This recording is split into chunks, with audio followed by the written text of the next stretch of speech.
জুলাই 2024 কোটানা মেধা প্রশ্নে তৎকালীন প্রধানমন্ত্রী ফ্যাসিস্ট হাসিনার একটি বক্তব্যকে কেন্দ্র করে যে আন্দোলনের বাস্তব গল্প শুরু হয়েছিল। মুক্তিযুদ্ধের বিরুদ্ধে এত ক্ষোভ কেন যে রাজাকার নাতিপুতিরা সব কিছু পাবে, মুক্তিযোদ্ধারা পাবে।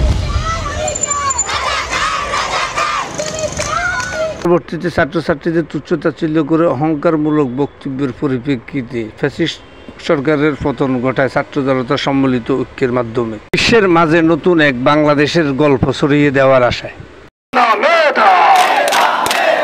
দেশের স্বাধীনতা 54 বছরে যেই ক্ষমতায় গিয়েছে সেই ক্ষমতাকে তার পিতৃ সম্পদের মতো ব্যবহার করতে সংবিধান ও গণতন্ত্রকে ইচ্ছামতো ফেসিবাদী কায়দায় ক্ষতবিক্ষত করেছে। দুর্নীতি আর চুরির মহড়ায় গরিব থেকে ধনী, ধনী থেকে ভিআইপি সেজেছে।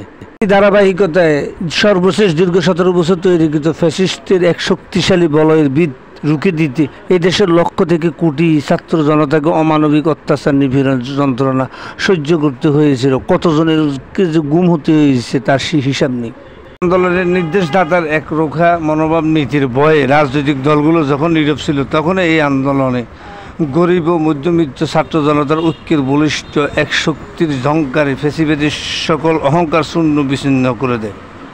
শহীদের রঞ্জিত রক্তের হোলি খেলায় অর্জিত এই ধারায় কোনো রাজনীতিবিদ দূরের কথা, তাদের সন্তানদেরও অংশগ্রহণ ছিল না। ছাত্র জনতার যে ত্যাগ ও প্রত্যয় নিয়ে এই আন্দোলন সফল হয়েছে তা কোথায় আজ? আন্দোলনে দেশের সকল মানুষের প্রত্যক্ষ পরোক্ষভাবে সমর্থন ও নিবিড় ঐক্য ছিল। ইতিহাস সাক্ষী প্রতিটি নীতিগত আন্দোলনে গরিব ও মধ্যবিত্তদের সরাসরি ত্যাগের ফলে সবচেয়ে বেশি ক্ষতিগ্রস্ত হয়েছে এই শ্রেণীর লোকগুলো।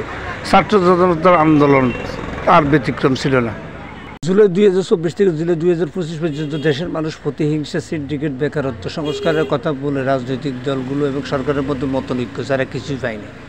অন্তর্বর্তীকালীন সরকারকে আমি দোষ দিব না, কারণ অন্তর্বর্তীকালীন সুন্দরভাবে দেশটাকে পরিচালিত করতে চাচ্ছে, কিন্তু এই পরিস্থিতির মধ্যে একটা দল বিএনপি এটাকে মুছে দিতে চাচ্ছে। বাংলাদেশের এই যে রাজনৈতিক জুলাই আগস্টে যে গণহত্যা চেতনা, সেটাকে তারা চাঁদাবাজি, টেন্ডারবাজি এবং খারাপ কাজ করে, কুকাজ করে সেটাকে মুছে দিয়েছে।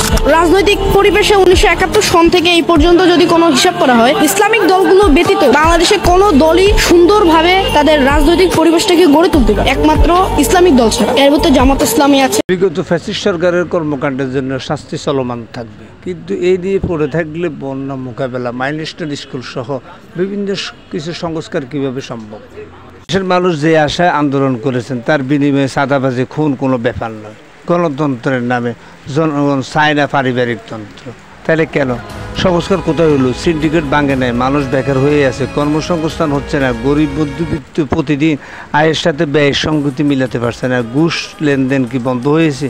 সরকারি কোনো কাজে কি দীর্ঘসূত্রিতা বন্ধ হয়েছে? হাসিনাকে নিয়ে যদি পড়ে থাকি তাহলে নতুন বাংলাদেশের গল্প কখন শুরু করব? শেখ হাসিনাও চাই না, খালেদা জিয়াও চাই না। ততমু এই বাংলাদেশে এমন কোন লোক নাই তার টেকায় সে বড় লোক না হয়েছে, খাইয়া বাচ্চা না আছে।